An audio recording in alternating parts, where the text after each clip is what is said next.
또 양재온누리교회에 와서 하나님 말씀 같이 나눌 수 있는 게 참 저에게도 많은 축복입니다. 이번 달 우리 양재온누리교회 수요예배의 주제가 평강이라는 말씀을 듣고 평강에 대한 말씀을 함께 오늘 나누고자 합니다. 여러분 평강하십니까? 라는 질문을 먼저 여러분에게 드리고 싶습니다. 의외로 성공한 사람들 중에 보면 평강하지 못한 분들이 많으시더라고요. 저희가 잘 아는 미국의 아이비리그에 있는 학생들 중에 많은 학생들이 정신과 치료를 받고 상담을 받는다라고 합니다. 가까운 곳에 보면 저희 강남에 있는 대치동에 학원가가 있잖아요. 거기에도 정신과가 너무 잘 된다라고 합니다. 경쟁 속에서 잘하기 위해서 노력하지만 얼마나 그 경쟁이 우리의 마음을 힘들게 하는지라는 것을 종종 느끼게 됩니다. 제가 내적치유학교나 이런 강의를 할 때 보면 자율신경계가 망가져서 또 그곳에 오신 분들도 계시더라고요. 자율신경계가 망가졌다는 말이 무슨 말인지 아시나요? 그러니까 긴장했는데 이 자율신경계가 보면 우리에게 긴장과 이완을 왔다 갔다 하면서 우리가 늘 긴장하고만 살 수만 있진 않잖아요. 때로는 평안해야 되는데 그것이 안 되는 상태가 되는 게 자율신경계가 망가져서 오시는 분들이 종종 있더라고요.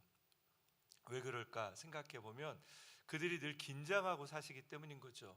무언가를 열심히 살아야 되고 최선을 다해야 되는데 그것이 늘 우리를 벅차게 만들고 때로는 어느 순간에 내 머리로는 더 해야 되는데 내 몸이 이제 스탑 하는 것이 자율신경계가 망가지고 우리의 몸이 내가 원하는 대로 이렇게 작동하지 않고 또 아프게 되는 경우도 있더라고요.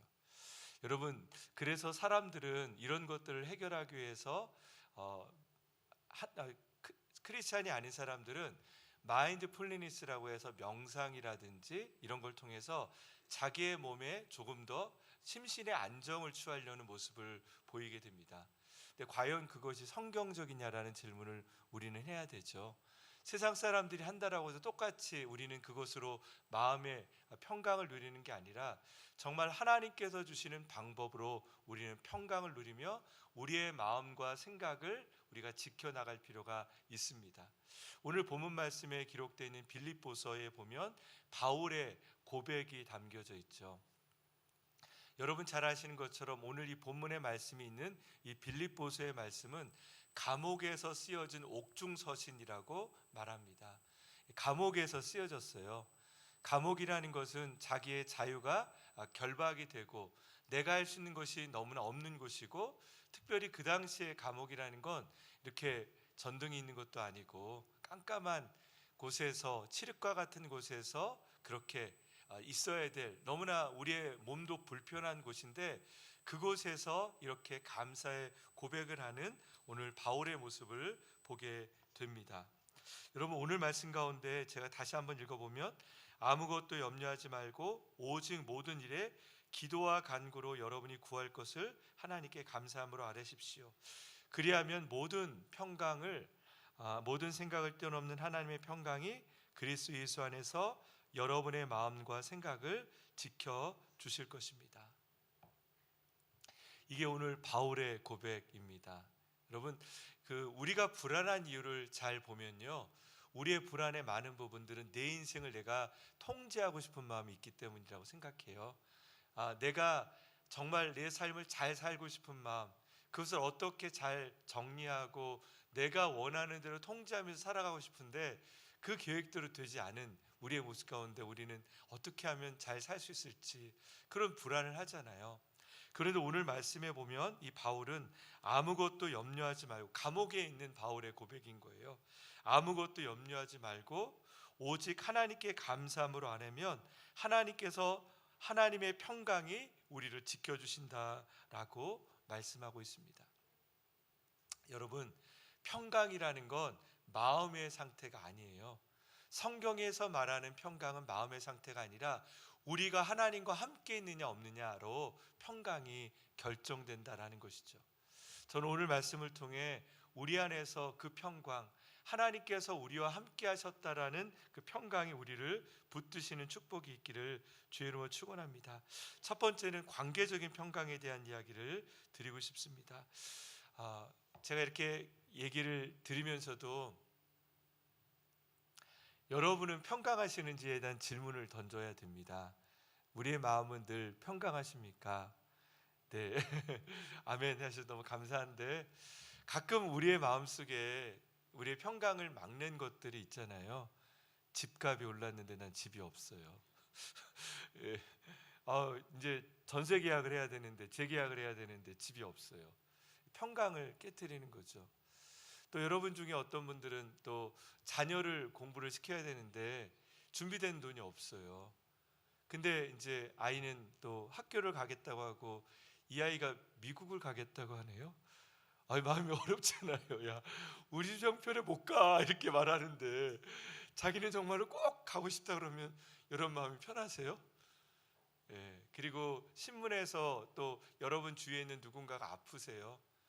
근데 그 아프면서 얘기하는 증상을 들어보니까 꼭 내 증상 같은 느낌이 들어요. 그런 마음이 들 때 우리의 마음은 불안하게 되죠. 나이가 들수록 우리의 마음이 하나님의 평강으로 이제 모든 걸 내려놓고 살아간다고 생각하는데 여전히 우리의 마음에는 그런 불안들이 우리 안에 늘 엄습하죠. 여러분, 오늘 말씀 가운데 보면 그런 이야기들이 나와 있습니다. 그런데 성경의 말씀에 보면 염려하지 말고라고 할 때 이 염려라는 원어를 보면 마음이 흩어졌다라는 뜻을 의미하고 있습니다. 이 마음이 산산이 찢겨졌다, 흩어졌다. 우리가 믿음의 생활을 하면 우리의 삶의 집중이 하나님께 돼야 되는데 염려할 때 하나님이 아닌 다른 것으로 우리에게 분주하게 만드는 많은 것들이 생긴다라는 것이죠. 물론 그것을 우리가 말하면 지금 우리가 당면해야 될 일들이라고 표현할 것입니다. 우리 아이 학교 보내야 됩니다. 그리고 내 건강 챙겨야 되고 할 일들이 많은데 그 일들이 중요하지 않다라는 것은 아닙니다. 그런데 어느 순간 그것이 우리의 마음을 빼앗았을 때 그것을 성경은 염려라고 말하고 있습니다. 바울은 오늘 말씀을 통해, 하나님의 말씀을 통해 우리는 무엇을 통해 염려하느냐라는 것은 우리의 삶이 무엇으로 하나님 이외의 다른 것에 마음을 빼앗기고 있느냐라는 질문을 하고 있습니다. 사람들은 이렇게 마음이 분주할 때 명상합니다. 특별히 이 실리콘밸리라고 미국의 IT의 가장 그 중요한 도시 중에 하나가 샌프란 바로 밑에 있는 실리콘밸리라는 지역이죠. 근데 그 사람들이 점심에 밥을 먹고 하는 일들이 뭐냐면 명상하는 시간을 갖는데요. 밥 먹는 것보다 마음의 안정을 추구하기 위해서 밥을 잠깐 먹고 명상의 시간을 갖는답니다. 마음의 평정을 찾지 못하면 자신들의 일을 하지 못하기 때문에 이 마인드풀리니스를 하면서 실제로 이 마인드풀리니스라고 하는 이 명상이 그냥 단순한 사람들이 아니라 지식인들, 이 시대에 많은 과학을 주도하는 사람들에게 이 명상이 진행되고 있다고 합니다. 근데 여러분, 이 명상이 어디서 나왔죠? 명상이 선불교에서 나왔죠. 불교에서 나왔습니다. 근데 이제 이 명상을 너무나 이렇게 하다 보니까 심리학에서도 명상을 연구하기 시작했고, 그래서 만든 게 마인드풀리니스라는 것이고요. 이 마인드풀리니스를 연구하는 기독교 심리학자 중에 불교로 귀한 분도 계시대요. 제가 웃기죠? 제가 여러분에게 드리는 건 좋다라고 얘기하는 게 아닙니다. 여러분은 우리의 생각이 무언가의 마음을 뺏기기 시작하면 그것이 우리의 마음속에 있는 주님마저도 그 자리를 대처할 때가 있다라는 것이죠. 여러분, 그래서 오늘 말씀 가운데 우리에게 무언가의 마음이 빼앗길 때 오늘 말씀에 보면 기도와 간구로 감사함으로 하나님께 아뢰라고 바울은 우리에게 권면하고 있습니다. 여러분, 기도한다라는 건 무엇입니까? 기도하라는 것은 내 중심이 하나님이라는 것을 고백하는 게 기도이죠. 기도라는 것은요, 우리가 무언가를 응답받기 위해서 기도하는 것도 있지만 그거보다 더 중요한 것은 나의 주인이 하나님이라는 것을 고백하는 것입니다. 간구라는 것은 그것을 더 구체적으로 표현하는 것이죠. 부르짖는 것이죠. 눈물을 흘리는 것입니다. 하나님께 기도하고 간구한다라는 것은 더 점층법적으로 이제는 하나님 앞에 내가 그냥 선택적으로 기도한다라는 게 아니라 주님 저를 살려주세요. 여러분 그렇게 기도하십니까? 저희 양재 온누리교회 이제 강보 목사님 오셔서 저에게 기도를 많이 가르치세요. 기도를 배워야 되더라고요. 아마 여기 우리 양재에서도 이 끝나고 나서 또 기도 모임을 하실 텐데 기도를 우리가 하는 게 아니라 배운다고 생각이 듭니다. 왜냐하면 기도할수록 하나님께서 우리에게 더 기도를 가르쳐 주시죠. 기도하다 보면 우리가 예전과는 다른 방법으로 기도하기 시작하게 됩니다. 근데 이제 저희 양재에서 먼저 기도 배웠던 게 살려주세요 이렇게 고백하는 기도를 해봤어요. 예전에는 하나님 앞에 우리의 생각을 잘 정리해서 명확하게 기도한다고 생각했는데 하나님 그걸 이미 다 아신다라는 거죠. 하나님 앞에 원하는 건, 하나님께서 원하시는 건 우리가 어떤 기도의 내용이냐가 중요한 게 아니라 하나님께 엎드리는 걸 원하시죠. 하나님 앞에 우리가 엎드려서 하나님 저를 살려주세요, 저를 도와주세요, 하나님 없이는 제가 살아갈 수 없습니다라는 그 고백, 이것이 우리의 삶을 바꾸는 출발이라는 것이죠. 여러분 우리의 삶을 분주하게 만들고 우리의 마음속에 하나님을 빼앗는 많은 것들이 있을 때 세상 사람들은 내 마음을 정리하게 해서 명상을 하지만 우리는 그것이 아니라 다시 주님께 가는 것입니다. 하나님 저를 도와주세요, 살려주세요.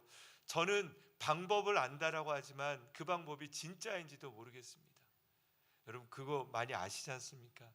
우리가 정말 이게 맞다라고 생각하는 그거마저도 그게 진짜가 아닐 때가 있습니다. 요한계시록에 보면 이런 말씀이 있죠. 저 천국에는 해도 필요 없다라고. 여러분 해가 없으면 하루가 지나가지 않고 우리의 모든 것들은 해를 중심으로 하루, 이틀, 날짜가 결정이 되죠. 해가 없다라면 여러분 보이지 않는 거죠. 왜냐하면 빛이 없으면 우리가 볼 수 없는데 요한계시록에 보면 주님이 계신 그곳에는 해도 필요 없다라고 합니다. 왜냐하면 그 주님이 우리의 빛이 되시기 때문인 거죠. 여러분 그 사실이 저한테 되게 엄청난 변화더라고요.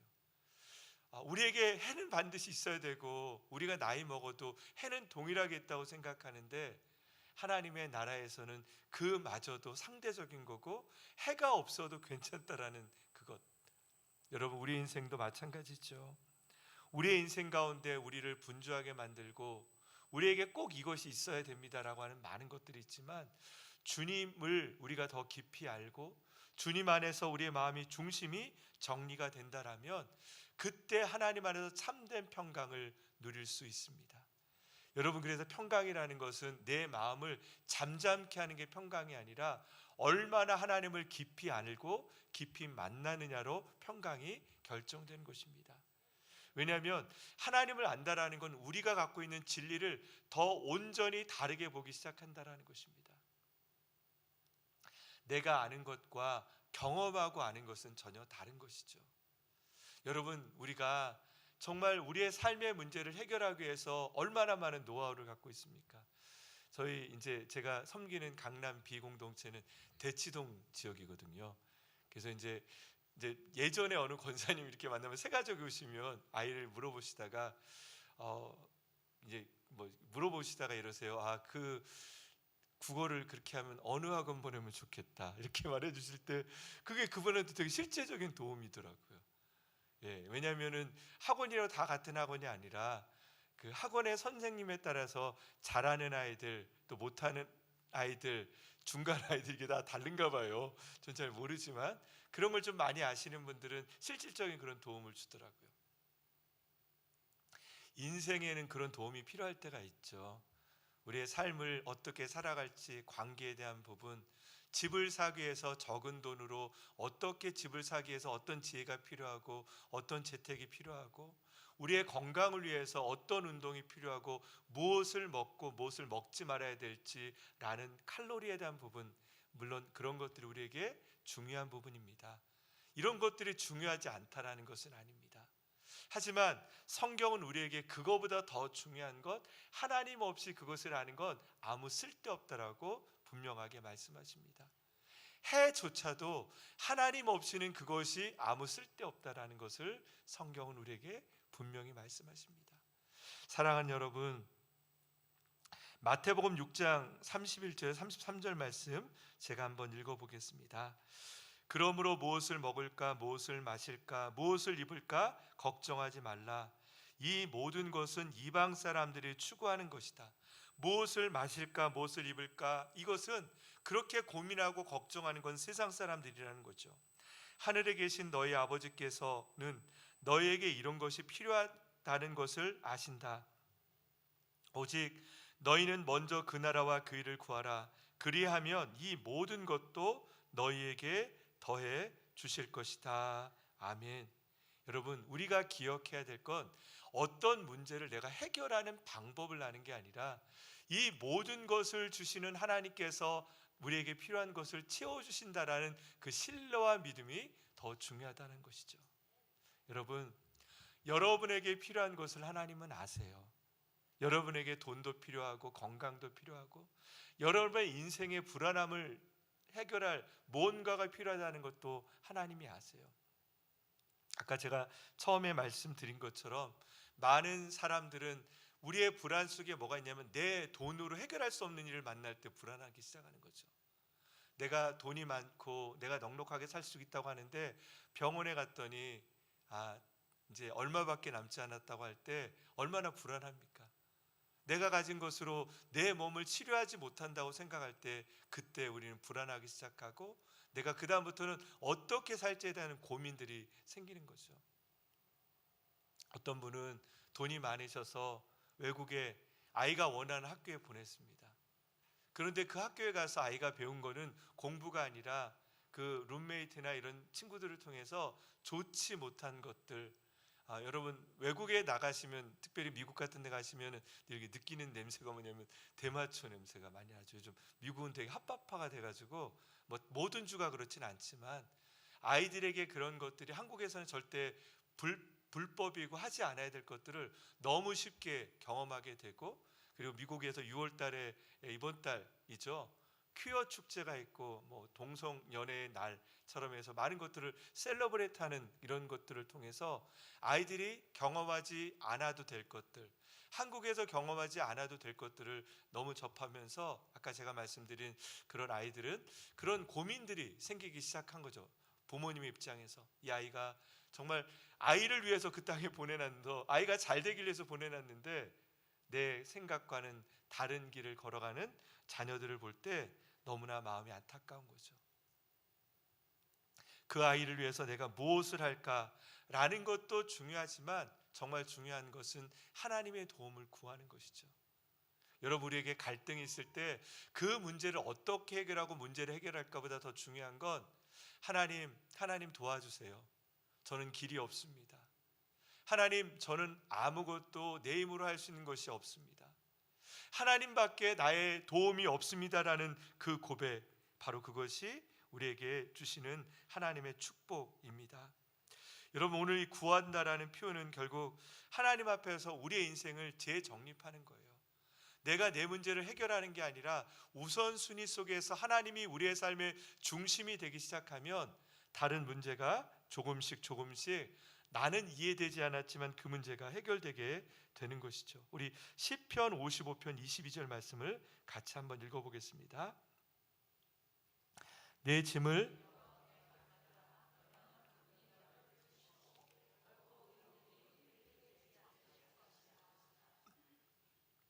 여러분 읽었던 말씀 가운데 내 짐을 여호와께 맡겨라 라는 건 살짝 건네라는 뜻이 아니라요, 원어로 보면 던져버려라, 내려놓아라 라고 하는 것입니다. 단호하게 내려놓으라는 거죠.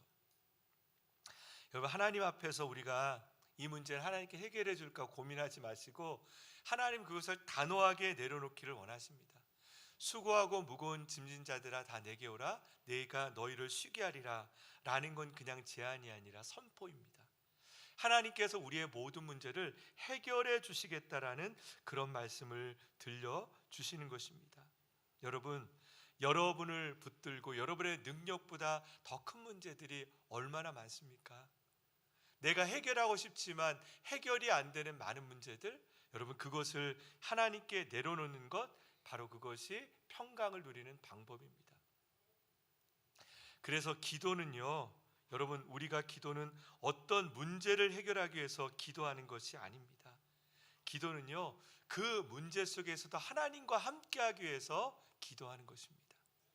여러분, 우리가 그 문제를 해결하는 게 아니라 어떤 문제 속에서도 하나님과 함께하겠다라고 기도하는, 간구하는 결단을 하기 시작하면 하나님께서 우리의 삶을 통해 일하기 시작하십니다. 우리가 이해되지 않는 방법으로 하나님께서 일하시는 거죠.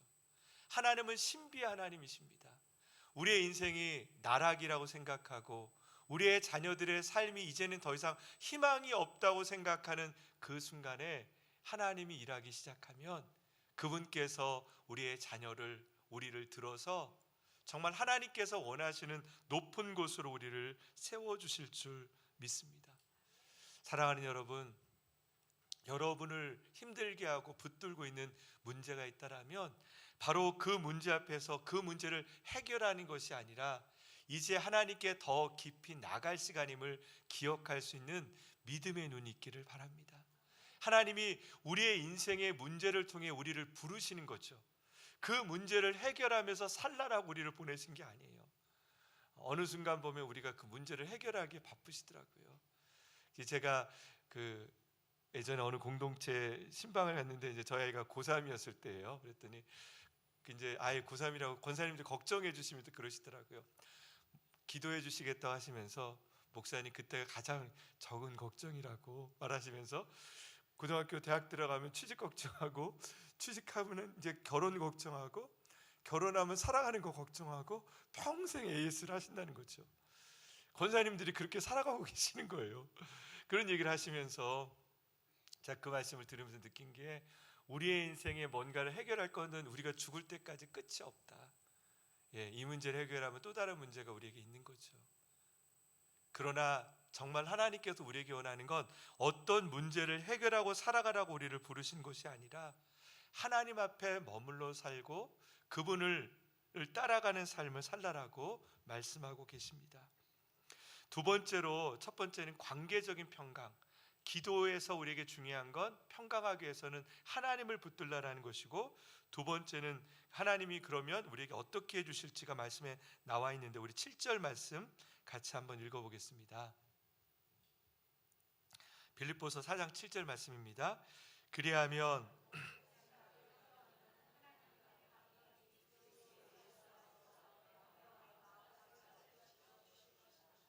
아멘. 모든 생각을 뛰어넘는, 그런 우리의 생각과 우리의 상식을 뛰어넘는 그분의 평강이 우리를 지켜주신다라고 말씀하십니다.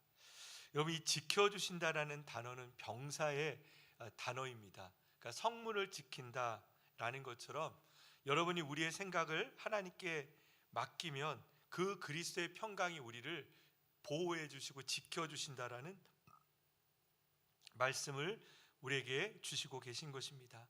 놀라운 선포이죠. 감옥에 있는 바울이 한 번도 그가 넘어지지 않았다는 것을 마음으로. 왜냐하면 자기의 의지로 내가 여기서 감옥에서 잘 살아야지, 그리고 빨리 나갈 때까지 내 정신 건강을 지켜야지, 그런 것이 아니라 하나님의 평강이 그를 붙들어 주신다라는 것이죠. 그런 말씀이 또 이사야서 26장 3절 말씀에 있는데 같이 한번 읽어보겠습니다.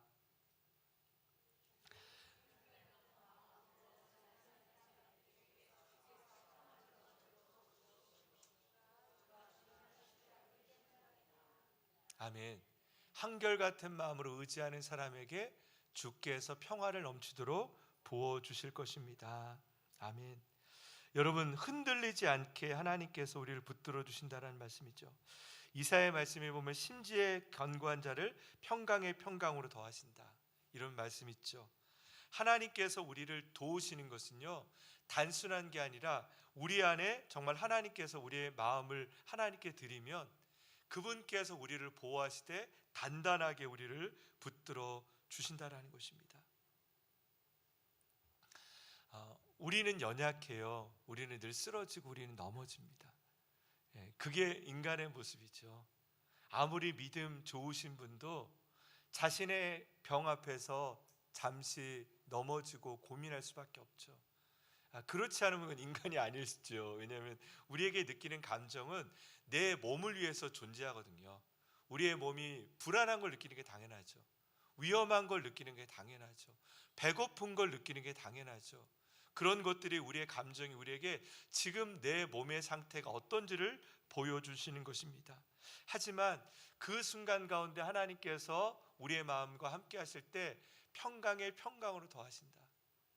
그 마음이 우리에게 들지만 그 마음이 우리의 마음을 빼앗지 못한다라는 거죠. 그 마음이 우리를 주님을 빼앗지 못한다라는 것이죠. 성경에서 이 평강을 가리키는 단어가 에이레네, 또한 히브리서에서는 샬롬이라는 거죠. 이것은 아까 말씀드린 것처럼 하나님과의 내적인 관계 속에서 느껴지는 평안을 얘기합니다. 여러분, 우리가 하나님을 경험하기 시작하면 그 하나님께서 우리의 삶만 인도하시는 게 아니라 우리의 마음을 인도해 주십니다. 그래서 평강이라는 것은 어떤 우리의 마인드 컨트롤이 아니라 하나님과의 동행을 통해 자연스럽게 얻어지는 것입니다. 여러분, 오늘 이곳에 오셔서 여러분 평안하십니까? 예전에 제가 모교회, 저는 대전에 있는 교회가 모교회인데요, 금요 철야할 때 거기는 이제 장판 깔고 지하에서 이렇게 예배 드릴 때 보면 저 끝에 그 예배당 끝에 보면 누워서 예배 드리는 분이 계셨어요. 그분은 이제 말기암 환자셨는데 택시 타고 오셔서 이제 그 누워서 예배 박수 치지도 못해요. 그러심에도 불구하고 그 예배당을 사모하시는 그 마음, 하나님의 평강을 누리기 위해서 예배를 사모하는 그 마음을 보면서 참 믿음이 무엇인지, 믿음은 다른 결정을 하게 만든다라는 그 마음을 갖게 됐습니다. 사랑하는 여러분, 내 삶에 이해되지 않는 그 순간에서도 하나님과 동행할 수 있는 믿음의 결단하시기를 주의 이름으로 축원합니다. 때로는 우리의 삶에 하나님이 이해가 되지 않는 순간이 있어요. 왜 하나님께서 나와 함께 하시는데 이런 일이 나에게 있을까? 바울에게도 그런 거죠. 감옥에서 그가 나가는 어떤 현실적인 답은 없었어요. 하지만 그는 그 안에서 언제 나갈지 모르고 어쩌면 이곳에서 내가 나가지 못할 수도 있어요. 하지만 그는 주 안에 있는 평강을 누리신 것입니다. 사랑하는 여러분, 오늘도 하나님은 여러분과 함께 계십니다. 여러분, 우리가 그냥 하나님 계셔요라고 머리에 하는 것이 아니라 여러분을 하나님께서 지금도 업고 가시는 하나님이세요. 여러분 믿으세요? 업고 가시는 하나님. 나는 외롭다고 하는 그 순간에서도 하나님은 우리를 업고 지금도 가고 계시는 거죠.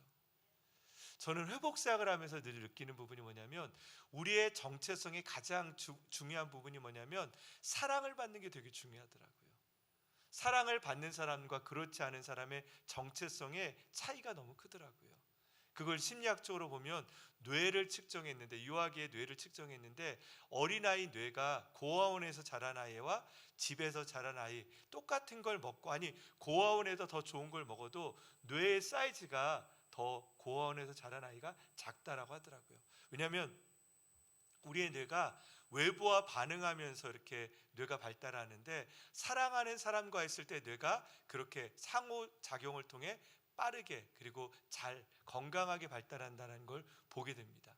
여러분, 정체성이라는 게 뭐냐면 내가 누구인가인데 결국 내가 누구인가를 가장 보여주는 거 뭐냐면 내 옆에 있는 거울들, 나를 사랑하는 사람을 통해 내가 사랑받는 사람이구나, 내가 정말로 존귀한 자이구나. 여러분, 그것을 우리에게 분명하게 말씀하신 분이 하나님이시죠. 하나님은 늘 우리에게 사랑하는 딸아, 너는 완벽하다, 넌 난 참 좋단다 라고 우리에게 말씀하시죠. 보호하신 하나님을 경험하는 것, 바로 그것은 우리의 삶 속에서 하나님께서 우리에게 말씀하신 걸 늘 들으며 그 안에서 기쁨을 누리는 삶을 이야기하는 것입니다. 사랑하는 여러분, 하나님의 평강이 우리의 인생의 보초병이 되길 원합니다. 여러분, 여러분의 마음이 무언가에게 휩쓸려 가려고 하는 그 순간에 너의 생각과 마음을 지키리라. 보초처럼 그때마다 하나님을 생각하는 마음이 여러분에게 있어야 될 그 자리를 지킬 수 있는 축복이 있기를 원합니다. 우리 8절 9절 말씀을 같이 한번 읽어보겠습니다. 마지막으로 형제들이여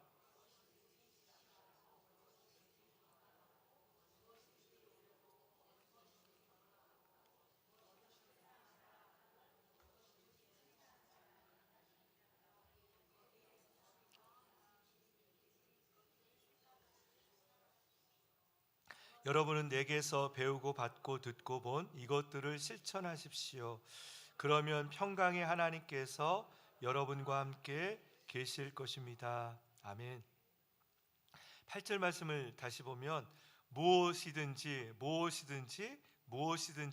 계속되면서 마지막 부분에 보면 생각하라는 말씀을 하고 있습니다. 여러분, 어떤 것을 생각하느냐가 우리의 인생에 되게 중요하다는 것이죠. 여러분, 무엇을 생각하고 여러분의 생각 가운데 무엇을 두느냐에 따라서 여러분의 생각이 여러분의 느낌을 만들고 감정을 만들고 여러분의 인생의 발걸음을 정하게 되어 있습니다. 그런데 오늘 9절 말씀에 보면 무엇을 하든지 이걸 생각하라. 그것은 여러분이 내게 받았던 예수 그리스도에 대한 생각, 바로 그것을 생각하고 실천할 때 평강의 하나님께서 여러분과 함께 계신다라는 거죠. 오늘 말씀 가운데 이 실천하라는 것은 반복적으로 하라는 것입니다. 평강이 한 번 했다고 그냥 끝나는 게 아니라 여러분, 우리가 어려울 때마다, 우리가 그것을 빼앗길 때마다 다시 그걸 실천하라는 거죠. 다른 말씀으로 드리면 내 마음이 빼앗길 때 기도의 자리로 돌아오라는 거죠. 내가 힘들 때마다 다시 한번 말씀을 붙들라라는 거죠. 여러분, 그래서 우리의 생각이 재조정돼야 되는 것이죠. 여러분, 우리의 평강이 재조정된다는 건 뭐냐면 우리의 복음 안에서 내가 생각했던 것들을 복음 안에서 다시 한번 복음 중심으로 살아간다는 거죠. 에스겔서의 말씀에 보면 그런 말씀이 있죠. 하나님께서 우리의 굳은 마음을 하나님의 영으로 살과 같이 연약한 마음을 바꾼다, 이런 표현의 말씀이 있는데요. 돌같이 굳은 마음이 무슨 뜻인지 아십니까? 돌같이 굳다는 건 돌처럼 단단해졌다라는 말, 변하지 않았다라는 그런 얘기도 있지만 이 돌 같다라는 건 무감각해졌다라는 의미를 갖고 있어요. 그러니까 무감각했다라는 건 뭐냐면 반응하지 않는다라는 거죠. 하나님께 반응하지 않은 게 돌같이 굳은 마음이란 뜻입니다.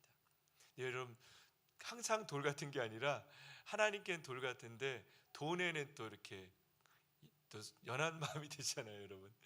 그래서 이제 하나님에 대해서 좀 이렇게 돌같이 그래, 나 적당히 하나님 믿어야지, 그런 분이 계세요.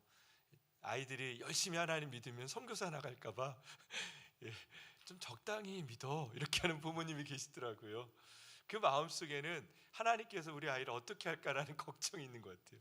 하나님 좋은 곳으로 인도하실 건데, 그런 마음이 들죠. 근데 이 돈에 대해서는 나도 모르게, 아까 말씀드린 것처럼 하나님께 나간다고 말했지만 나도 모르게 어느 순간에 그 마음이 열려 있고 그 마음에 반응하는 모습이 그 돌 같은 마음이라는 것이, 그렇게 제가 표현했습니다. 실천하라라는 뜻을 말씀드리면서 우리에게 굳었던 마음이 있다라면, 하나님께 무감각한 마음이 있다면 하나님께 기도함을 통해서 그 마음이 새롭게 되도록 여러분 기도하십시오. 하나님, 우리에게 하나님 앞에 첫사랑을 회복시키게 하여 주십시오. 여러분, 이런 말씀 드리면 모르겠지만 데이트할 때 그 설렜던 마음 기억하시나요? 아멘. 글쎄요. 설레셨나요? 네. 그냥 결혼했어, 이런 분들 계실 것 같아요.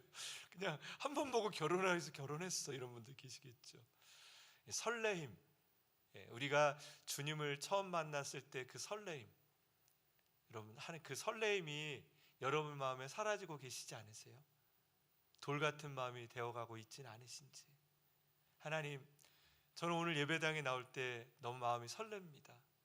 하나님께 찬양할 때 너무 기쁩니다.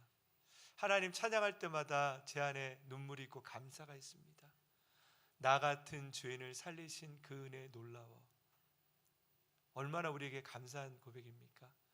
예수님께서 계시면 빈들이나 초막이나 그 어디나 하나님의 나라. 우리의 찬양의 고백은 우리의 삶의 고백이죠. 여러분, 오늘 말씀 속에서 생각하라, 실천하라 이 말씀은 매 순간마다 우리의 평강이 우리에게 임하도록 우리가 하나님을 기억하는 것. 세상 사람들은 마인드풀리니스로 자기의 마음을 이렇게 잘 정리하고 내 마음을 단단히 붙들겠다라고 생각하지만 우리는 그것이 아니라 어떤 순간에서도 예수 그리스도를 보고 살겠다라고 말씀하는 것이죠. 로마서 12장 2절 말씀 같이 한번 읽어볼까요?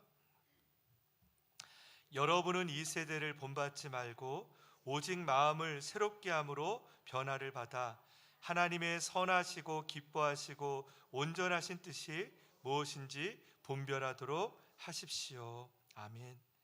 여러분, 마음을 새롭게 한다라는 건 긍정적인 생각, 난 할 수 있어 라고 생각하는 게 아닙니다. 우리의 마음을 새롭게 한다라는 건 매 순간마다 내 삶에 하나님이 우리의 삶의 중심이 될 수 있도록 생각하는 것을 의미합니다. 우리의 평강을 얻는 방법, 그것은 주님을 기억하는 것입니다. 평강하는 방법은 세상의 것들을 어떻게 해결할까에 대한 대책이 아니라 주님을 기억하는 것입니다. 오늘 말씀, 또 여러분이 이번 한 달 동안에 다시 한번 샬롬에 대한 이야기를 나누었습니다. 그리고 나누고 있을 것인데요, 여러분, 우리에게 있는 샬롬, 그것은 너무나 쉬운 것 같지만 점점점 이 땅을 살아가면서 우리가 잃어버리는 것입니다. 주님만이 우리의 샬롬의 주인이십니다. 주님을 기억하는 것이 우리가 살아가는 유일한 방법이십니다. 우리의 삶에 주님을 통해 여러분의 인생 가운데 하나님 주시는 그 샬롬이 늘 누려지는 축복이 있기를 주의 이름으로 축원합니다. 우리 시간에 같이 주님께 기도하며 나가겠습니다.